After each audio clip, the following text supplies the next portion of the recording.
ಭಾಗದಲ್ಲಿ ಬಹಳಷ್ಟು ಜನ ಅಭಿಮಾನಿಗಳಿದ್ದಾರೆ. ಮತ್ತೆ ಬಹಳಷ್ಟು ಜನ ಅವ್ರಿಗೆ ಹೋಗಿ ಅಲ್ಲಿ ಅಪ್ರೋಚ್ ಮಾಡಿ ಅವರಿಂದ ಪಡ್ಕೊಳ್ತಾರೆ, ನಮ್ಗೆ ಇಂಥದ್ದೇ ಬೇಕು ಅಂತ. ಅಥಣಿನಲ್ಲೂ ಕೂಡ ಹಾಗೆ, ಸಣ್ಣಕ್ಕಿ ಅವರು ಇವರೆಲ್ಲ ಬಂದಿದ್ದಾರೆ, ಅಥಣಿನಲ್ಲೂ ಹಾಗೆ ತಗೊಳ್ತಾರೆ, ನಮ್ಗೆ ಇದೇ ಡಿಸೈನ್ ಬೇಕು ಅಂತ ಹೇಳಿ. ಅದನ್ನ ಸ್ಕಿಲ್ ಡೆವಲಪ್ ಮಾಡ್ಕೊಂಡ್ರೆ, ನೀವು ಅಭಿವೃದ್ಧಿ ಪಡಿಸ್ಕೊಂಡ್ರೆ ಏನ್ ಬೇಕಾದ್ರೂ ಸಾಧನೆ ಮಾಡಬಹುದು. ಅದಕ್ಕೆ ಲಿಡ್ಕರ್ ಯಾವಾಗ್ಲೂ 365 ದಿನ ಕೂಡ ಲಿಡ್ಕರ್ ಸಹಕಾರ ಕೊಡುತ್ತೆ ಅಂತ ಹೇಳ್ತಾ, ನಾನು ಈ ಸೋಷಿಯಲ್ ವೆಲ್ಫೇರ್ ಡಿಪಾರ್ಟ್ಮೆಂಟ್ ಮೂಲದೋಳಲ್ಲ ಸರ್, ನಾನು ಇಲಾಖೆ ಕೃಷಿ ಮಾರಾಟ ಇಲಾಖೆ ಮೂಲ. ನಂದು ರೈತರಿಗೆ ಸಂಬಂಧಪಟ್ಟ ಹಾಗೆ ಕೆಲಸ ಮಾಡುವಂಥದ್ದು.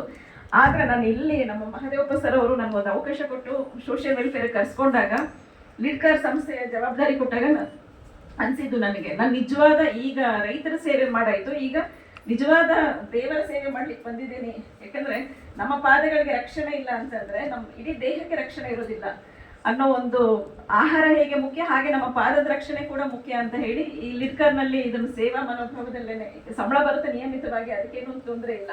ಆದ್ರೆ ಅದನ್ನ ಮೀರಿದ ಹಾಗೆ ಅದಕ್ಕೆ ಸ್ಟಿಕ್ ಆನ್ ಆಗದೇನೆ ಅಷ್ಟು ಇರೋವಷ್ಟು ಕಾಲ ಇವ್ರಿಗೆ ಏನಾದ್ರೂ ಸಹಕಾರ ಕೊಡಬೇಕು ಅಂತ ಆಲ್ರೆಡಿ ಇದ್ದಾರೆ ಅವರು, ಅವರನ್ನ ಮುಂದಕ್ಕೆ ತರಬೇಕು ಅನ್ನೋ ಒಂದು ನೆಲೆನಲ್ಲಿ ಹಿಂಜರಿಕೊಂಡು ಹೋಗೋದಲ್ಲ, ನಾವು ಹೆಮ್ಮೆ ಬೆಳೆಸ್ಕೋಬೇಕು ನಾವೇನ್ ಮಾಡ್ತಿದೀವಿ ಅಂತ. ಒಂದ್ ಸಣ್ಣ ಮಾತು ಹೇಳ್ತೀನಿ ಸರ್, ಇಲ್ಲಿ ನಮ್ಮ ಒಂದು ಸರ್ಕಲ್ ಇದೆ, ಅಫಿಷಿಯಲ್ ಸರ್ಕಲ್, ಅಲ್ಲಿ ಯಾರೋ ಮಾತಾಡ್ತಿದ್ರು, ನಾನು ಸೀರೆ ಮಾಡ್ತಾ ಇದ್ದೀನಿ, ನಾನು ಸೋಪ್ ಮಾರಕ್ ಬಂದಿದ್ದೀನಿ. ನಾನಂದೆ, ನೀವೆಲ್ಲ ಯಾಕೆ ಇಷ್ಟು ನೆಗೆಟಿವ್ ಆಗಿ ಮಾತಾಡ್ತೀರಾ? ಸರ್ಕಾರದ ಸಂಸ್ಥೆಗಳಲ್ಲಿ ಕೆಲಸ ಮಾಡ್ತಿದೀವಿ ನಾವು, ಆಯ್ತಾ? ಸರ್ಕಾರದ ಬ್ರ್ಯಾಂಡ್ ಇದು ಲಿಡ್ಕರ್ ಅಂದ್ರೆ. ಹಂಗಾದ್ರೆ ನಾನು ಚಪ್ಪಲಿ ಮಾಡ್ತಿದ್ದೀನಿ ಅಂತ ನನ್ಗೆ ಯಾವ ಮುಜುಗರ ಇಲ್ಲ, ನಾನು ಹೆಮ್ಮೆಯಿಂದ ಹೇಳ್ಕೊಳ್ತೀನಿ. ಯಾಕಂದ್ರೆ ಸರ್ಕಾರದ ಬ್ರ್ಯಾಂಡ್ ಅಲ್ಲಿ ನಾನು ಕೆಲಸ ಮಾಡ್ತಾ ಇರೋದು. ನಾವು ಚಪ್ಪಲಿ ಇದ್ದೇನೆ ಹೊರಗಡೆ ಕಾಲು ಹಾಕಲ್ಲ, ಮನೆ ಒಳಗಡೆ ಕೂಡ ಚಪ್ಪಲಿ ಹಾಕೊಳ್ತೀವಿ, ಅದೊಂದು ಸ್ಕಿಲ್ ಇರೋವಂಥದ್ದು. ಅದಕ್ಕೆ ಕೌಶಲ್ಯ ಅಂತಂದ್ರೆ ನಮ್ ಚಪ್ಪಲಿ ತಯಾರಿಸಕ್ಕೆ ಸಾಧ್ಯನೇ ಇಲ್ಲ, ಚಪ್ಪಲಿ ತಯಾರಿಸೋರಿಲ್ಲ ಅಂದ್ರೆ ನಮ್ಗೆ ಹಾಕೊಳಕ್ ಸಾಧ್ಯ ಇಲ್ಲ, ನಮ್ಗೆ ರಕ್ಷಣೆ ಸಾಧ್ಯ ಇಲ್ಲ. ಹಾಗಾಗಿ ಹೆಮ್ಮೆಯಿಂದ ನಾವು ಅದನ್ನ ಹೇಳ್ಬೇಕು. ಯಾಕಂದ್ರೆ ಸರ್ಕಾರ ಒಂದು ಸಮುದಾಯಕ್ಕೆ ಧ್ವನಿಯಾಗಿ ಕೆಲಸ ಮಾಡ್ತಿರೋದ್ರಿಂದ ನಾವು ಅದಕ್ಕೆ ಹೆಮ್ಮೆ ಪಟ್ಕೊಂಡು ಕೆಲಸ ಮಾಡ್ಬೇಕು ಅಂತ, ಆ ಹೆಮ್ಮೆ ನಿಮ್ಮಲ್ಲಿ ಕಾಣ್ಬೇಕು ಅಂತಲೂ ನಾನು ಇಷ್ಟಪಡ್ತೀನಿ. ಯಾಕೆಂದ್ರೆ ಒಳ್ಳೆ ಅಧ್ಯಕ್ಷರಿದ್ದಾರೆ, ಮತ್ತೆ ಈ ನಾಡಿನಲ್ಲಿ ತುಂಬಾ ಸಂವೇದನಾಶೀಲ ಇವರಿದ್ದಾರೆ ಸರ್, ಎಲ್ಲರೂ ಜನಗಳನ್ನು ಕೂಡ. ಈಗ ಪುರುಷೋತ್ತಮ ಬಿಳಿಮಲೆ ಸರ್ ಇರಬಹುದು, ಅದರ ಬಹಳಷ್ಟು ಜನ ಸಂವೇದನಾಶೀಲ ಮನಸ್ಸುಗಳಿದೆ ನಮ್ಮ ನಾಡಿನಲ್ಲಿ. ರಾಜ್ಯ ಇಡೀ ಪ್ರಪಂಚಕ್ಕೆ ವಿಭಿನ್ನವಾದ ನಾಡು ನಮ್ಮದು. ಈ ನಾಡು ನುಡಿ ಇಲ್ಲಿಯ ಒಂದು ಸ್ಥಳೀಯತೆಗೆ ಗೌರವ ಕೊಟ್ಕೊಂಡು ಬರುವಂತವ್ರು, ಧ್ವನಿಯಾಗುವಂತವ್ರು ಬಹಳಷ್ಟು ಜನ ಇದ್ದಾರೆ. ನಾವು ಅದನ್ನ ನಾವು ರೂಢಿ ಮಾಡ್ಕೊಳ್ಬೇಕು, ಮತ್ತೆ ಅದನ್ನ ನಮಗೋಸ್ಕರ ನಾವು ಅದನ್ನ ದುಡಿಸ್ಕೊಳ್ಳೋದನ್ನ ಕಲಿಬೇಕು. ಆ ಹೆಮ್ಮೆ, ಆ ಗರ್ವ ನಮಗಿದ್ರೆ ನಾವೆಲ್ಲೂ ತಲೆ ತಗ್ಗಿಸುವಂತದ್ದಿಲ್ಲ. ಯಾಕೆಂದ್ರೆ ನಾವ್ ಯಾರು ಕಳ್ತನ ಮಾಡ್ತಾ ಇಲ್ಲ, ಯಾರು ತಲೆ ಹೊಡಿತಾ ಇಲ್ಲ, ಮತ್ತೆ ಏನೇನೋ ಕೆಲಸ ಮಾಡ್ತಾ ಇಲ್ಲಲ್ಲ, ಹೆಮ್ಮೆಯಿಂದ ಮಾಡ್ಬೇಕು ಈ ಕೆಲಸನ ಅಂತ ಹೇಳ್ತಾ ನಿಮ್ಮೆಲ್ಲರ ಸಹಕಾರಕ್ಕಾಗಿ ನಾನು ತುಂಬಾ ಖುಷಿ ಪಡ್ತಾ ಇದ್ದೀನಿ. ಇದು ಈ ಒಂದು ವೇದಿಕೆ ಕಾರ್ಯಕ್ರಮದ ಅಂತ್ಯಕ್ಕೆ ಬಂದಿದ್ದೀವಿ. ಈಗ ಕಾರ್ಯಕ್ರಮದಲ್ಲಿ ಉಪಸ್ಥಿತರಿರುವಂತಹ ಎಲ್ಲ ಹಿರಿಯರಿಗೆ ಒಂದು ವಂದನೆಗಳನ್ನ ನಾವು ಸಾಂಕೇತಿಕವಾಗಿ ವಂದನೆಗಳನ್ನ ಅರ್ಪಿಸೋಣ. ಕಾರ್ಯಕ್ರಮವನ್ನ ಉದ್ಘಾಟಿಸಿದಂತಹ ಈ ನಾಡಿನ ಹೆಮ್ಮೆಯ ಡಾಕ್ಟರ್ ಪುರುಷೋತ್ತಮ ಬಿಳಿಮಲೆ ಸರ್ ಅವರು, ಕನ್ನಡ ಅಭಿವೃದ್ಧಿ ಪ್ರಾಧಿಕಾರದ ಅಧ್ಯಕ್ಷರು, ಹಾಗೆಯೇ ಒಂದು ಧ್ವನಿ ಪುರುಷೋತ್ತಮ ಬಿಳಿಮಲೆ ಸರ್ ಮಾತಾಡ್ತಾರೆ ಅಂದ್ರೆ ಅದಕ್ಕೆ ಕಿವಿದೆರೆಯುವಂಥದ್ದು, ಅದನ್ನ ಕಾಯ್ದೆಯಾಗಿ ಮಾಡುವಂಥದ್ದು ಸರ್ಕಾರದ ಒಂದು ಜವಾಬ್ದಾರಿ ಅಂತ ತಿಳ್ಕೊಂಡಿರುವಂತ ಮಾನ್ಯರು ನಮ್ಗೆ ಈ ದಿನ ಕಾರ್ಯಕ್ರಮದ ಉದ್ಘಾಟಕರಾಗಿ ಕಾರ್ಯಕ್ರಮಕ್ಕೆ ಆಗಮಿಸಿದ್ದಾರೆ. ಹಾಗಾಗಿ ಸರ್ ತಾವಿಷ್ಟೊತ್ತು ತಾವು ತಮ್ಮ ಆದ್ರೆ ರಾಮಾಯಣದಂತ ಒಂದು ಮಹಾಕಾವ್ಯದಲ್ಲಿಯೇ ಶೂದ್ರಕ ಓದಿದ್ರೆ ಶ್ರೀರಾಮನೇ ಹೋಗಿ ಕೇಳ್ಬೇಕಾಗ್ತಾನೆ, ಯಾರಪ್ಪ ನೀನು ಅಂತ. ಶೂದ್ರ ಯೋನ್ಯೋ ಪ್ರಸೂತೋ ಅಸ್ಮಿ ರಾಜ ಶೂದ್ರಕೋ ನಾಮಃ ಅಂತ ಅಂದ್ರೆ ಅದು ಮೂಲ ವಾಲ್ಮೀಕಿ ರಾಮಾಯಣದಲ್ಲಿ ಇರ್ಲಿಲ್ಲ, ಆಮೇಲೆ ಯಾರೋ ಸೇರಿಸಿದ್ರು ಅದಕ್ಕೆ. ಈ ಕಾವ್ಯಗಳಿಗೆ ತನ್ನ ಕಿಸೆಯಿಂದ ಸೇರಿಸುವುದುಂಟಲ್ಲ, ಇದು ನಮ್ಮಲ್ಲಿ ತುಂಬಾ ಇದೆ. ನಾನು ಶೂದ್ರ ಅಂತ. ನೀನು ಶೂದ್ರಕ ಹೌದಾಗಿದ್ರೆ ನಿಂಗೆ ವಿದ್ಯೆ ಕಲಿಯುವ ಯಾರು ಕೊಟ್ರು ನಿಂಗೆ ಅಧಿಕಾರವನ್ನು ಅಂತ ಹೇಳಿ ಶ್ರೀರಾಮ ಅವನ ತಲೆಯನ್ನು ಕತ್ತರಿಸ್ತಾನೆ. ಅವನ ತಲೆ ತುಂಡಾಗಿ ನೆಲಕ್ಕೆ ಬೀಳುವುದು, ಸತ್ತು ಹೋದ ಬ್ರಾಹ್ಮಣ ಹುಡುಗ ಎದ್ದು ನಿಲ್ಲುವುದು ಒಟ್ಟಿಗೆ ನಡೀತದೆ. ಅಂದ್ರೆ ಯಾರು ಬದುಕಬೇಕಾದ್ರೆ ಯಾರು ಸಾಯ್ಬೇಕು ಎಂಬುದನ್ನು ನಮ್ಮ ಪುರಾಣಗಳು ಕಾವ್ಯಗಳು ನಿರ್ಧರಿಸಿ ಬಿಟ್ಟಿದ್ದೇವಲ್ಲ, ಇದು ಅತ್ಯಂತ ಅಮಾನುಷವಾದದ್ದು. ಇದು ನಾವೆಲ್ಲ ವಿರೋಧಿಸಬೇಕಾಗ್ತದೆ, ಹೋರಾಟ ಮಾಡಬೇಕಾಗ್ತದೆ. ಇಂಥ ಒಂದು ಭಾರತೀಯ ಸಂದರ್ಭದಲ್ಲಿ ನಾವೀಗ ಓದಿದ್ದೀವಲ್ಲ ಸಂವಿಧಾನ, ಅದನ್ನು ನಾವೆಲ್ಲರೂ ಸಮಾನರು ಅಂತ ಮೊದಲ ಬಾರಿಗೆ, ಅಸಮಾನತೆಯೇ ಪ್ರಧಾನವಾಗಿರುವ ಭಾರತೀಯ ಸಂದರ್ಭದಲ್ಲಿ ನೋಡಿ, 2011 ಜನಗಣತಿಯಲ್ಲಿ ಭಾರತದಲ್ಲಿರುವ ಭಾಷೆಗಳ ಮಾತೃಭಾಷೆಗಳ ಸಂಖ್ಯೆ 19,569. ನಮ್ಮ ಸಂವಿಧಾನದ 8ನೇ ಪರಿಚ್ಛೇದದಲ್ಲಿರುವ ಭಾಷೆಗಳು 22. ಆದರೆ ಪರಿಚ್ಛೇದಕ್ಕೆ ಸೇರದೇ ಇರುವ ಭಾಷೆಗಳು ನಮ್ಮಲ್ಲೇ ಇದೆಯಲ್ಲ. ಕರ್ನಾಟಕದಲ್ಲಿಯೇ 290 ಭಾಷೆಗಳಿವೆ. ಕರ್ನಾಟಕದ ನಂತರ ಲಿಸ್ಟ್ ಇದೆ ಪ್ರಾಧಿಕಾರದಲ್ಲಿ. 290 ಭಾಷೆಗಳಿವೆ ಸರ್ ನಮ್ಮಲ್ಲಿ ಕರ್ನಾಟಕದ ಒಳಗಡೆ. ಪಟ್ಟಿಯೇ ಇದೆ ನನ್ನ ಹತ್ರ, ನಾಗರಾಜ್ ಸರಿ ಕೊಡ್ತೀನಿ ನಾನು. ಅದರಲ್ಲಿ 27 ಭಾಷೆಗಳನ್ನು ಮಾತಾಡುವವರ ಸಂಖ್ಯೆ 10,000ಕ್ಕಿಂತ ಹೆಚ್ಚಿವೆ. ಇದು ಯಾವುದು ಸಂವಿಧಾನದ 8ನೇ ಪರಿಚಯದಲ್ಲಿ ಸೇರಿರುತ್ತೆ. ಬಟ್ ನಾನು ಭಾಷೆಗಳ ಬಗ್ಗೆ ಹೇಳಬೇಕಂದ್ರೆ ನನಗೆ ಗುಣ ಅಲ್ಲ. 19,568 ಭಾಷೆಗಳನ್ನು ಸಮಾನರು ಇವೆಲ್ಲವೂ ಅಂತ ಮೊದಲ ಬಾರಿಗೆ ಹೇಳಿದ್ದು ಬಾಬಾ ಸಾಹೇಬ್ ಅಂಬೇಡ್ಕರ್. ಅಲ್ಲಿವರೆಗೆ ನಮ್ಮಲ್ಲಿ ಇವೆಲ್ಲ ಸಮಾನ ಅಂತ ಹೇಳುವುದು ದೇವ ಭಾಷೆ ಅಂತ ಅದನ್ನು ಮೇಲೆ ಇಡುವುದು, ಇನ್ಯಾವುದೋ ಒಂದು ರಾಜ್ಯ ಭಾಷೆ ಅಂತ ಅದನ್ನು ಮೇಲೆ ಇಡುವುದು, ಇದು ಯಾವುದೋ ದಲಿತರ ಭಾಷೆ ಅಂತ ಅದನ್ನ ನಾವು ಗಮನದಲ್ಲಿ ತಾರದೇ ಇರುವುದು, ನಮ್ಮ ಡಿಸ್ಕೋರ್ಸ್ ಅಂತ ಹೇಳ್ತೀವಿ, ನಮ್ಮ ಚರ್ಚೆಗಳಿಗೆ ತಾರದೇ ಇರುವುದು, ಇದೆಲ್ಲ ನಡೀತಾ ಇದ್ದಾಗ ಇಲ್ಲಪ್ಪ, ಭಾರತದ ಎಲ್ಲ ಸಮುದಾಯಗಳು ಕೂಡ ಸಮಾನ, ಎಲ್ಲ ಭಾಷೆಗಳು ಕೂಡ ಸಮಾನ. ಆರ್ಟಿಕಲ್ 14 ಸಂವಿಧಾನದ ಆರ್ಟಿಕಲ್ 14 ಸಮಾನತೆಯ ಬೋಧನೆ ಮಾಡ್ತಾರೆ. ನಾವೆಲ್ಲರೂ ಸಮಾನರು, ಕಾನೂನಿನ ದೃಷ್ಟಿಯಲ್ಲಿ ನಾವೆಲ್ಲರೂ ಸಮಾನರು. ಆರ್ಟಿಕಲ್ 15ರಲ್ಲಿ ಶಿಕ್ಷಣ ಎಲ್ರಿಗೂ ಕೂಡ ನಮ್ಮ ಹಕ್ಕು ಇತ್ಯಾದಿ ಸಮಾನತೆಯ ಪಾಠವನ್ನ ಮೊದಲು ನಮಗೆ ಹೇಳಿಕೊಟ್ಟವರು ಅಂಬೇಡ್ಕರ್. ಅಂಬೇಡ್ಕರ್ ಅವರು ಹೇಳಿದಂತ ಆಶಯಗಳನ್ನ ಇವತ್ತು ನಾವು ನೆನ್ಪಿಟ್ಟುಕೊಳ್ಬೇಕು. ಇವತ್ತು ದೇವರಾಜ ಅರಸು ಅವರು ತೀರಿ ಹೋಗಿ 44 ವರ್ಷಗಳಾಯ್ತು ಇವತ್ತಿಗೆ. 1982 ಜೂನ್ 6ರಲ್ಲಿ ತೀರಿಕೊಂಡ್ರು. ಅವರಿಗೆ ಸಂವಿಧಾನದ ಮೂಲ ಆಶಯ ಮತ್ತು ಅದರ ಸ್ಪಿರಿಟ್ ಅಂತ ಹೇಳ್ತೀವಿ, ಅದು ತುಂಬಾ ಚೆನ್ನಾಗಿ ಗೊತ್ತಿದ್ದರಿಂದ ಅವರು ಹಿಂದುಳಿದ ವರ್ಗವನ್ನ ಮುಂದೆ ತರುವುದಕ್ಕೆ ಅನೇಕ ಯೋಜನೆಗಳನ್ನು ಮಾಡಿದ್ರು. ಅದರಲ್ಲಿ ಲಿಡ್ಕರ್ ಕೂಡ ಒಂದು. 1976ರಲ್ಲಿ ಇದನ್ನ ಕನಸು ಕಟ್ಟಿ ಆರಂಭ ಮಾಡಿದ ಒಬ್ಬ ದೊಡ್ಡ ವ್ಯಕ್ತಿ ದೇವರಾಜ ಅರಸು ಅವರು ತೀರಿಕೊಂಡು ಇವತ್ತು 44 ವರ್ಷ ಆಯ್ತು. ನಾವು ಅವರನ್ನ ಈ ಸಂದರ್ಭದಲ್ಲಿ ನೆನ್ಪಿಟ್ಕೊಳ್ಬೇಕು. ನನ್ನಂತ ನಿಮ್ಮಂತ ಬಹಳ ಖುಷಿಯಿಂದ ನಾವು ಮೇಡಮ್ಗೂ ಕೂಡ ಒಪ್ಪಿಗೆ ಕೊಟ್ಟೆ, ಬನ್ನಿ ಮೇಡಮ್ ಈ ಒಂದು ಸಂಸ್ಥೆಯನ್ನು ಯೂಸ್ ಮಾಡ್ಕೊಳ್ಳಿ ಅಂತ ಹೇಳಿದ್ದು. ಅದರ ಪ್ರಕಾರ ಅವರು ಈ ಒಂದು ಕಾರ್ಯಕ್ರಮಕ್ಕೆ ಇಲ್ಲಿ ಮಾಡ್ತಾ ಇದ್ದಾರೆ.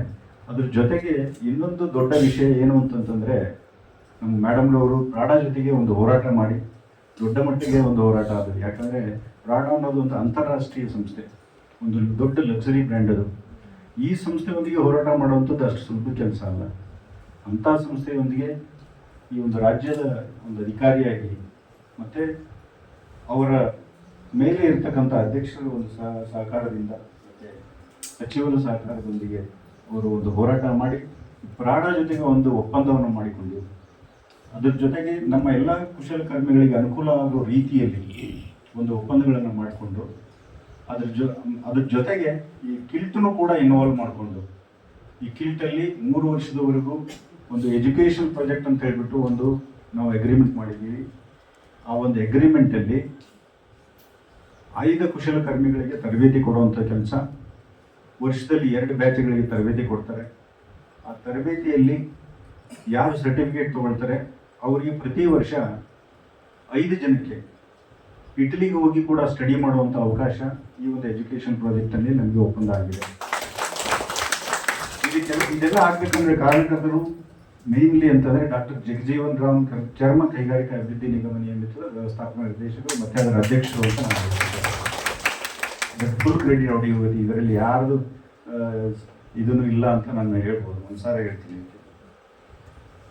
ಈ ಒಂದು ಕಾರ್ಯಕ್ರಮ ರಾಜ್ಯ ಮಟ್ಟದ ಚರ್ಮ ಪಾದರಕ್ಷೆ ಕಾರ್ಯಕ್ರಮ ಏನಿದೆ, ತಯಾರಿಕಾ ಸ್ಪರ್ಧೆ ಇದೆ, ಇದು ಒಂದು ಮಹತ್ತರವಾದಂಥ ಕಾರ್ಯಕ್ರಮ. ಈ ಒಂದು ಕಾರ್ಯಕ್ರಮದಲ್ಲಿ ನೀವೆಲ್ಲ ಭಾಗವಹಿಸಿ ನಿಮ್ಮ ಕೌಶಲ್ಯವನ್ನು ಒಂದು ಪ್ರದರ್ಶನ ಮಾಡೋದಕ್ಕೆ ಒಂದು ದೊಡ್ಡ ಅವಕಾಶ.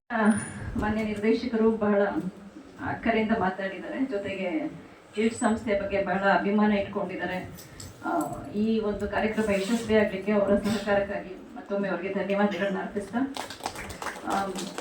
ಈ ಕಾರ್ಯಕ್ರಮದ ಅಧ್ಯಕ್ಷತೆಯನ್ನು ವಹಿಸಿಕೊಂಡು ನಮ್ಮ ಲಿಡ್ಕರ್ ನಿಗಮದ ಮಾನ್ಯ ಅಧ್ಯಕ್ಷರಾಗಿರುವಂತಹ ಶ್ರೀಯುತ ಮುಂಡ್ರಗಿ ನಾಗರಾಜ್ ಸರ್ ಅವರು ತಮ್ಮನ್ನೆಲ್ಲ ಉದ್ದೇಶಿಸಿ ಹೇಗೆ ನಾವು ಲಿಡ್ಕರ್ನ ಮುನ್ನಡೆಸ್ತಾ ಇದ್ದಾರೆ ಅವರ ಒಂದು ಸಾರಥ್ಯದಲ್ಲಿ ಅದ್ರ ಬಗ್ಗೆ ನಿಮಗೆಲ್ಲ ಮಾಹಿತಿ ಕೊಡಬೇಕು ಅಂತ ಕೇಳ್ಕೊಳ್ತಾ ಈ ಕಾರ್ಯಕ್ರಮಕ್ಕೆ ಅವರ ಅಧ್ಯಕ್ಷೀಯ ನುಡಿಗಳಿಗಾಗಿ ಅವರಿಗೆ ಮನವಿ ಸಲ್ಲಿಸ್ತಾ ಇದ್ದೇನೆ. ಕೋರ್ತಾ ಮಾಧ್ಯಮ ಮಿತ್ರರೇ, ಸ್ನೇಹಿತರೆ, ಈಗಾಗಲೇ ಸಾಹೇಬರು ಹಲವಾರು ವಿಚಾರಗಳನ್ನ ತಿಳಿಸಿದ್ದಾರೆ. ಅಂದರೆ ನಾನು ಒಂದನ್ನ ನಮ್ಮ MD ಅವ್ರ ಬಗ್ಗೆ ನಾನು ಮಾತಾಡಲೇಬೇಕು. ಯಾಕಂದರೆ ನನಗೆ ಬಳ್ಳಾರಿಗೆ ಹೋದರೆ ನನ್ನ ಸ್ವಂತೂರು ಬಳ್ಳಾರಿ, ಅಲ್ಲಿ ಹೋದಾಗ DC ಮತ್ತು ನಮ್ಮ CEO ಆಲ್ಮೋಸ್ಟ್ ಮತ್ತು SP ಅವರಿದ್ದರು, ಶೋಭಾರಾಣಿ ಅಂತೇಳಿ ಬೇರೆಯವ್ರು ಬಂದಿದ್ದಾರೆ, ಈಗ ಮಂಡ್ಯಕ್ಕೆ ಬಂದರು ಅವರು. ಇವರೆಲ್ಲರೂ ನನಗೆ ಕೇಳೋದಿಷ್ಟೇ ಒಂದೇ ಮಾತು, ಸರ್ ಅದು ನಿಮ್ಮ ಸಂಸ್ಥೆ MD ಇದ್ದಾರಲ್ಲ ಅವರು ಪ್ರಾಣ ಜೊತೆಗೆ ಟೈಅಪ್ ಮಾಡ್ಕೊಂಡಿದ್ದಾರೆ, ನಿಜವಾಗ್ಲೂ ಅದ್ಭುತವಾಗಿರ್ತಕ್ಕಂಥದ್ದು, ಅದೊಂದು ದೊಡ್ಡ ಸಂಸ್ಥೆ ಅದು, ಅವ್ರ ಜೊತೆ ಅದೆಂಗೆ ಹೋರಾಟ ಮಾಡಿದ್ರು ಅಂತೇಳಿ. ಸೊ ನಾನು ಅವ್ರಿಗೆ ಹೇಳಿದೆ, ಅವ್ರಿಗೇನಿಲ್ಲ, ಭಾಳ ಈಸಿಯಾಗಿ ಅದನ್ನು ತೊಗೊಂಡು ಒಂದು ಪತ್ರ ಕಳಿಸ್ತಾರೆ, ಅದಕ್ಕೆ ಅವರು ರೆಸ್ಪಾನ್ಸ್ ಮಾಡೋದಿಲ್ಲ. ಅದಕ್ಕಾಗಿ ನಿಮ್ಮ ವಿರುದ್ಧ ಒಂದು 500 ಕೋಟಿ ರೂಪಾಯಿದು ಮಾನನಷ್ಟ ಮೊಕದ್ದಮೆ ಆಗ್ತೀವಿ ಅಂದ ತಕ್ಷಣ ಇಟಲಿಯಿಂದ ಓಡಿ ಬರ್ತಾರೆ. ಯಾಕೆಂದರೆ ನಮ್ಮದು ಲಿಡ್ಕಮ್ ಮತ್ತು ಲಿಡ್ಕ್ಯಾಪ್ ಆಂಧ್ರದ್ದು, ಲಿಡ್ಕ್ಯಾಮ್ ಈ ಎರಡು ಸಂಸ್ಥೆ ನಾವು ಟೈಅಪ್ ಮಾಡ್ಕೊಂಡಿದ್ದೆವು ಕೊಲ್ಲಾಪುರ ಚಪ್ಪಲಲ್ಲಿ. ಸೊ ಆ ಕಾರಣಕ್ಕೋಸ್ಕರ ಅದನ್ನು ಅವರು ಕಾಪಿ ಮಾಡ್ಕೊಂಡು ಅವರು ಶೋರೂಮಲ್ಲಿ ಇಟ್ಕೊಂಡೋದಕ್ಕೆ 1 ಲಕ್ಷ ಚಿಲ್ಲರ ಬೆಲೆಯನ್ನು ಟ್ಯಾಗ್ ಮಾಡಿ ಹಾಕಿದ್ರು. ಅದು ಒಂದು ಗೊತ್ತಾಗ್ತದೆ ಇವರಿಗೆ. ಗೊತ್ತಾಗಿದ ತಕ್ಷಣ MD ಅವರು, ನಮ್ಮ ಲಿಡ್ಕಾಮ್ MD ಅಂದರೆ ಮಹಾರಾಷ್ಟ್ರ MD ಅವ್ರಿಗೆ ಭೇಟಿ ಮಾತುಕತೆ ಮಾಡಿ, ಈ ಥರ ನಮ್ಮದನ್ನು ಡೂಪ್ಲಿಕೇಟ್ ಮಾಡಿ ನಮ್ಮದನ್ನು ಅವರು ಹೈಜಾಕ್ ಮಾಡಿದ್ರು ಅಂದ ತಕ್ಷಣ ಅವಾಗ ಇದ್ರ ಬಗ್ಗೆ ಗೊತ್ತಾಗಿ ಅವರು ಒಂದು ದೊಡ್ಡ ಹೋರಾಟದ ಮುಖಾಂತರ ಇವತ್ತೊಂದು ದೊಡ್ಡ ಸಂಸ್ಥೆ ಜೊತೆಗೆ ನಾವು ಟೈಅಪ್ ಮಾಡ್ಕೊಂಡಿದ್ವಿ. ತಮಗೆಲ್ಲ ಗಮನಕ್ಕಿರಲಿ ಅಂತೇಳಿ ಸಂದರ್ಭದಲ್ಲಿ ಹೇಳಲಿಕ್ಕೆ ನಾನು ಇಷ್ಟಪಡ್ತಾ ಇದ್ದೀನಿ. ಅದ್ರ ಭಾಗವಾಗಿ ಈಗಾಗಲೇ ಅಥಣಿಗೆ ಬಂದವರು ಒಂದು ಎಷ್ಟು ಜೊತೆ ಮಾಡಿಸ್ಕೊಂಡು 1,000 ಪೇರನ್ನು ಮಾಡಿಸ್ಕೊಂಡು ಹೋಗಿದ್ದಾರೆ. ಈಗ ಅಂದರೆ ಇದು ಒಂದು ದೊಡ್ಡ ಸಂಸ್ಥೆ. 76ರಲ್ಲಿ ಪ್ರಾರಂಭ ಆಗಿ 50 ವರ್ಷ ಆಯಿತು. ಮೊನ್ನೆ ಮಾತಾಡ್ತಾ ಇದ್ವಿ ನಾವು ಮತ್ತು ನಮ್ಮ MD ಅವರು, ಒಂದು ದೊಡ್ಡ ಮಟ್ಟದ ಒಂದು ಕಾರ್ಯಕ್ರಮ ಮಾಡಬೇಕು, 50 ವರ್ಷದ್ದು, ಎಲ್ಲರನ್ನ CM ಅವರು ಸಹ ಕರೆಸಿಬಿಟ್ಟು ಮಾಡೋಣ ಅಂತಕ್ಕಂಥ ವಿಚಾರವನ್ನು ಇಡೀ ರಾಜ್ಯದಿಂದ ಎಲ್ಲರನ್ನ ಕರೆಸಿ ಒಂದು ಮಾಡ್ಬೇಕಂತಕ್ಕಂಥ ಉದ್ದೇಶ ಇಟ್ಕೊಂಡಿದ್ವಿ ಒಂದು ಕಾರ್ಯಕ್ರಮ. ಅದ್ರ ಜೊತೆಗೆ ನಾವು ಬಂದಾಗ 2024ಕ್ಕೆ ನಾನು ಬಂದೆ, 2023ಕ್ಕೆ ಮೇಡಮ್ ಬಂದರು, ನನಗಿಂತ 1 ವರ್ಷ ಮುಂಚೆ ಬಂದಿದ್ದರು. ನಾನು ಬಂದಾಗ ನನಗೆ ಹುಷಾರಿರಲಿಲ್ಲ. ನಾನು ಹಂಗೆ ಅದೇ ಇದರಲ್ಲಿ ಇದನ್ನು ಚಾರ್ಜ್ ತೊಗೊಂಡೆ. ಅವರು ಇದನ್ನು ಒಂದು 6 ಮಂತ್ಸ್ ಮುನ್ನಡೆಸ್ಕೊಂಡು ಹೋದರು. ಆಮೇಲೆ ನಾನು ಸ್ವಲ್ಪ ಚೆನ್ನಾಗಾಗಿದ್ಮೇಲೆ ನನ್ನ ಜೊತೆ ಅವರು ಕೋಆರ್ಡಿನೇಟ್ ಮಾಡಿ ವಿಷಯಗಳಲ್ಲಿ ಈ ಥರ ಇದೆ ಸರ್, ಈ ಥರ ಮಾಡೋಣ, ಓಕೆ ಗೋ ಹ್ಯಾಡ್, ನೀವೇನಾದರೂ ಮಾಡಿ ಸಂಸ್ಥೆಗೆ ಒಂದು ಹೆಸರು ಬರ್ಬೇಕಷ್ಟೇ, ಸಂಸ್ಥೆಗೆ ಯಾರಿಂದಲೂ ಲೋಪ ಆಗಬಾರ್ದು ಅಂತೇಳಿ.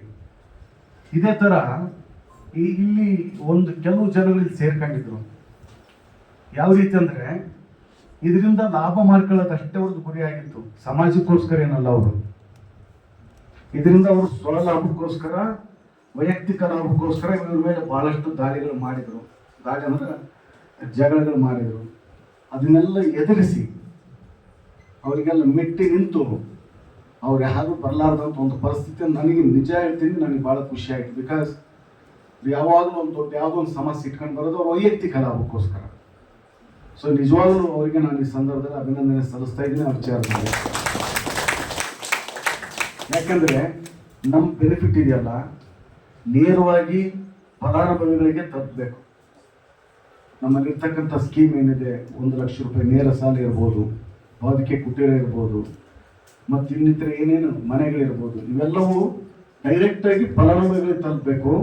ಮಧ್ಯವರ್ತಿಗಳು ಬಂದು ಅವ್ರ ಹತ್ರ ದುಡ್ಡು ತೊಗೊಂಡು ನಮ್ಮ ಹತ್ರ ಸ್ಯಾಂಕ್ಷನ್ ಮಾಡ್ಕೊಂಡು ಹೋಗೋದು ಬೇಡ ಅಂತ ಉದ್ದೇಶದಿಂದ ಈ ಕೆಲಸವನ್ನು ಮಾಡಿದ್ದಾರೆ. ಅಂದರೆ ಇದು ಈಗೇನಾಗಿದೆ, ನಾವು ಬಂದ ಮೇಲೆ ಇಡೀ ರಾಜ್ಯದಲ್ಲಿ ಯಾವುದೇ ದುಡ್ಡಿನ ಅಂಶಗಳು ಒಳಗಾಗದೆ ಇವತ್ತೆಲ್ಲರಿಗೂ ಮನೆಗಳು ಸಿಗ್ತಾ ಇದ್ದಾವೆ. ನಮಗೆ ಎಷ್ಟು ಅವಕಾಶ ಇದೆ ಅಷ್ಟು ಮನೆಗಳು ಕೊಡ್ತಾ ಇದ್ದೀವಿ. ಅದ್ರ ಜೊತೆಗೆ ಈ ಸಂಸ್ಥೆಯಲ್ಲಿ ಒಂದು 1600 ಮನೆಗಳು ಈ ರಾಜ್ಯದಲ್ಲಿ ಕಟ್ತಾ ಇದ್ದೀವಿ. 1600 ಮನೆಗಳನ್ನ, ಅದು G+2 ಮನೆಗಳಂತೇಳಿ ಎಲ್ಲ ಜಿಲ್ಲೆಗಳಲ್ಲಿ ಆಲ್ಮೋಸ್ಟ್ ಕಟ್ತಾ ಇದ್ದೀವಿ. ನಡೆದಿದೆ ಸ್ವಲ್ಪ. ಸೊ ಅದಕ್ಕೆ ಫಲಾನುಭವಿ ವಂತಿಕೆ ಅಂತೇಳಿ 1,44,000 ರೂಪಾಯಿ ಕಟ್ಟಬೇಕು. ಇವರೆಲ್ಲ ತುಂಬ ಬಡವರು, ಯಾರು ಕಟ್ತಾ ಇಲ್ಲ. ಇಡೀ ರಾಜ್ಯದಲ್ಲಿ ಪ್ರಯತ್ನ ಮಾಡಿದರೆ ಎಲ್ಲ ಕಳೆದ ಒಂದು 8 ವರ್ಷದಿಂದ ಪ್ರಯತ್ನ ಮಾಡಿದ್ರೆ ಎಷ್ಟು ಬಂತ ಇದೆ? 65 ಲಕ್ಷ ಕಟ್ಟಿದ್ದಾರೆ. ನಮಗೆ ಬರ್ಬೇಕಾಗಿದ್ದು ಒಂದು 20 ಕೋಟಿ ರೂಪಾಯಿ ಅಷ್ಟು ಬರಬೇಕು, 25 ಕೋಟಿ ಬರಬೇಕು. ಈಗ ಮನೆಗಳು ಕಟ್ತಾ ಇದ್ದೀವಿ, 80%